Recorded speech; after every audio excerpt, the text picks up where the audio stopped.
right. Welcome to the Patriot Hour. Tuesday, January 29th, 2019. All right, folks, I was just having a little bit of fun there. Just figured out something new in the software, and I always get really happy. I've had an annoying echo anytime I've had a guest on, Scott, Ben, when they remote in, Woodman now. I have to deal with it, but man, just with one little switch. Figured it all out. I could have the music playing, and I don't have to hit buttons over there. I knew I was doing something wrong all along, but hey, been able to do it successfully, and just got a little bit better. Anyway, we got huge things to get into, folks. If you're new, please subscribe, like, share, comment. Take a look down below in the comment section. Other than leaving a comment, take a look down there. Some of the greatest patriots, to all of the people here from the start, to all the months leading up till now, welcome back. To those of you joining in for the very first time, welcome. Welcome newbies, FNGs, we like to call them in the military. Folks, we got some interesting stuff here. And I do have to give a shout out to Greg Rubini. I'm going to give a shout out to Dave Janda. I think I'm getting these names right. Dave Janda, Greg Rubini.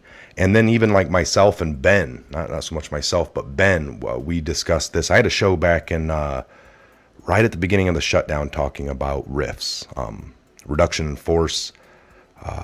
And then there was some other videos over the time. Nothing was really happening. And people were like, it's not happening. You can't do it. And there were some laws when you go into over 30 days and all the furloughed employees or whatnot, you can start looking at RIF after the 30-day mark. Well, it's like, people were getting a hold of the Department of OPM, Office of Personnel Management, there was a video or two I saw where there was actually comments going on their website, and just some of the hype maybe off YouTube alone or around the internet and the word.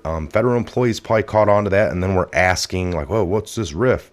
And then they were told, well, no, one of the only ways you can't have a reduction in force if you go over the 30 is if it's over money, like appropriations of money. And that's what it looked like we were under, right? And they were arguing about wall money.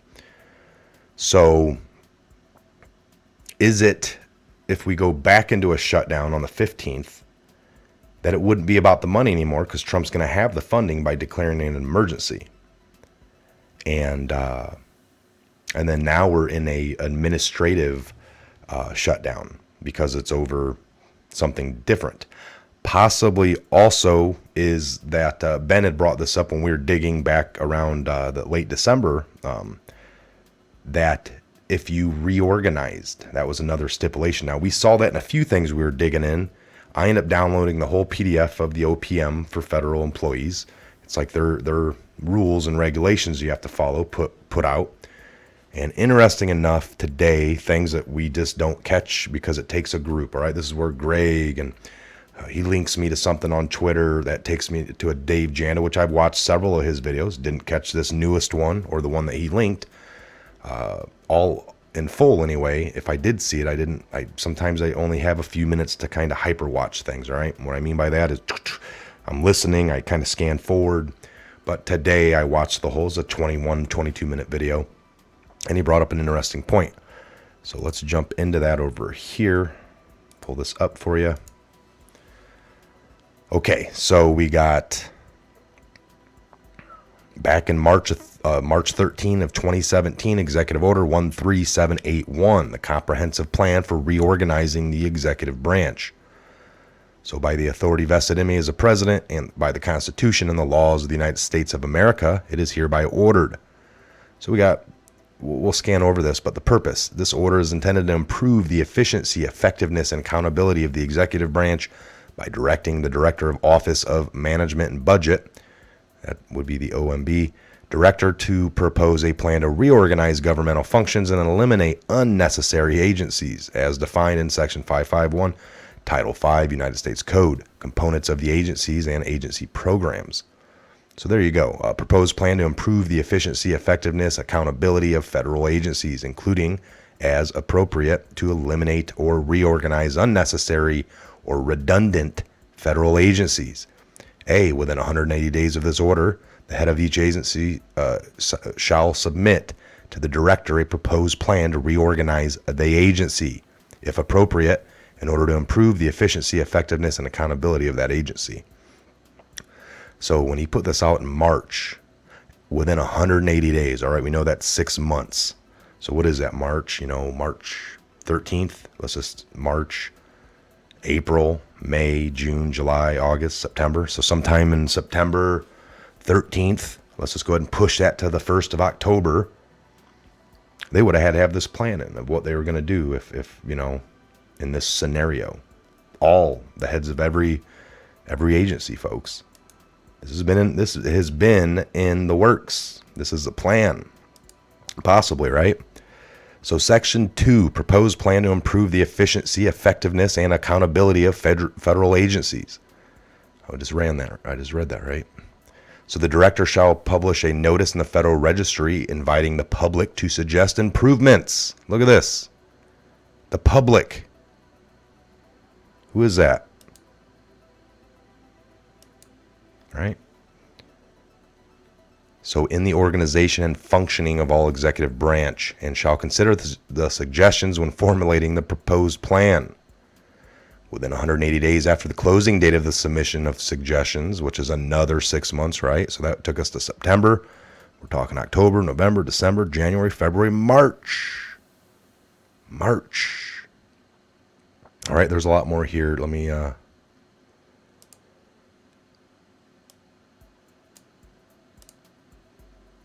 just get to some other things to show you.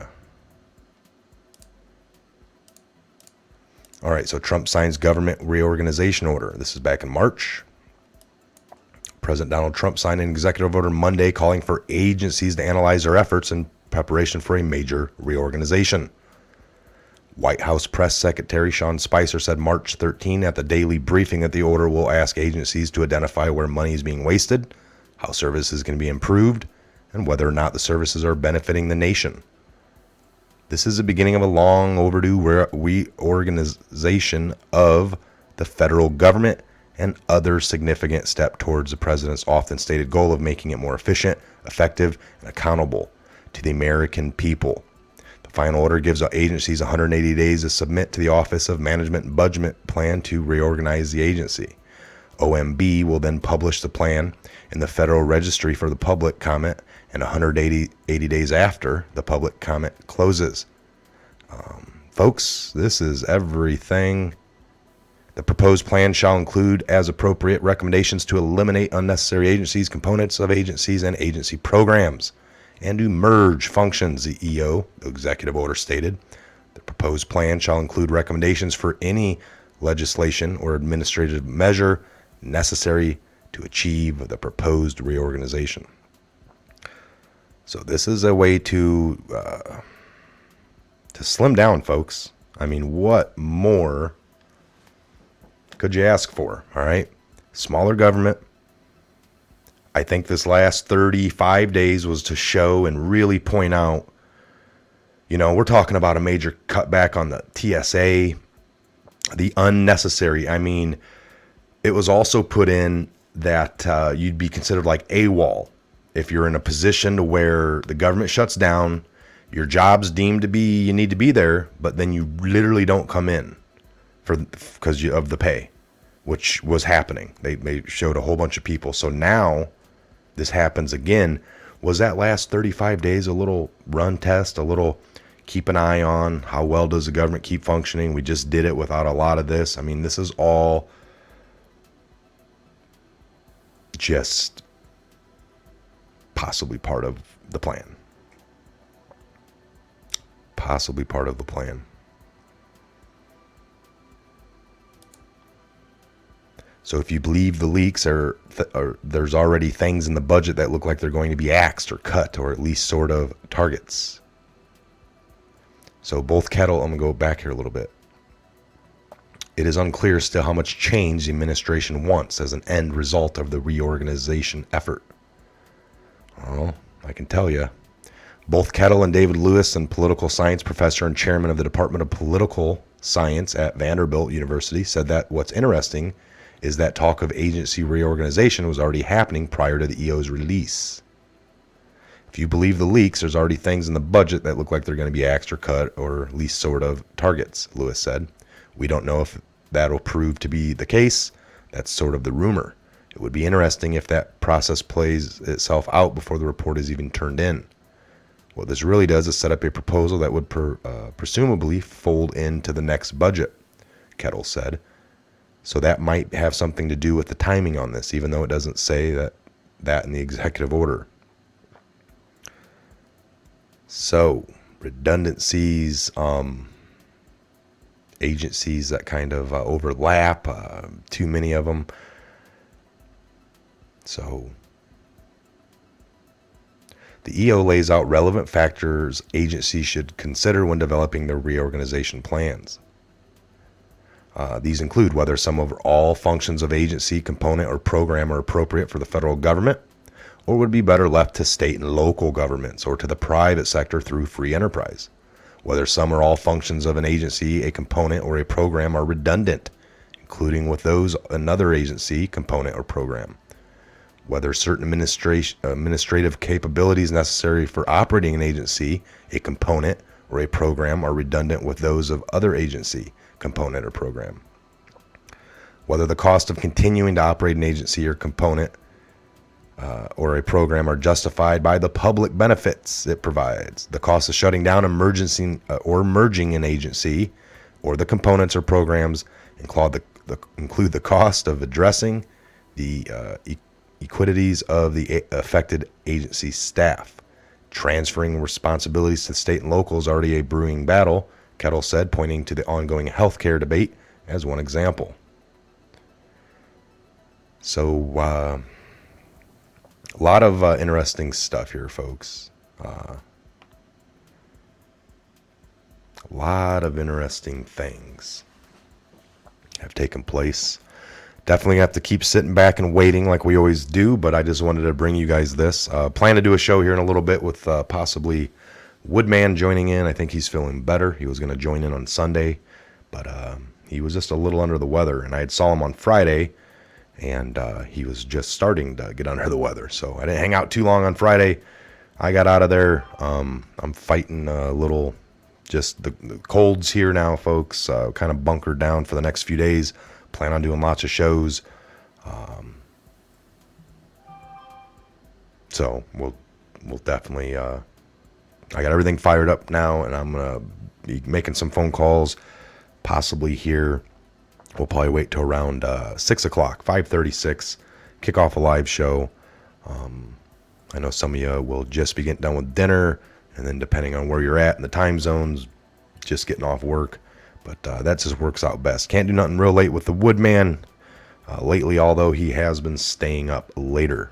Those who truly know things don't sleep, right? Okay, folks, we'll be back. Again, I'm Mike. Make sure you're all subscribed. We'll see you back here real soon. Again, the Patriot Hour Live will be here on the Patriot Hour.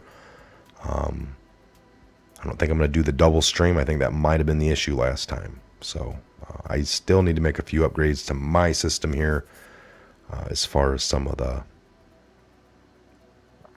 video. All right, I need a video card is what I need to get. So, all right, again, make sure you're subscribed, like, share, comment, ring the bell, get all the alerts. We put out the videos. Take a look in the description box. Again, thanks for all the support. The links are down below in the description box for that. Patreon, PayPal, and don't do much at Patreon, just other than people know we do everything here, and that's just a way to support us. And other than that, share the videos. We love that. That's another awesome way. Just sharing across all your social media platforms really helps get the word out. Hit the like. It breaks the YouTube algorithms and let them know that you're not a bot down there because you're hitting that button, and it's equal to sometimes the amount of views. All right, folks, we'll see you back here real soon. Have a great evening. We'll see you back. You know what letter that is, Grover? I think so. What letter is this? Q. Q. This is indeed a Q. Hey, Froggy.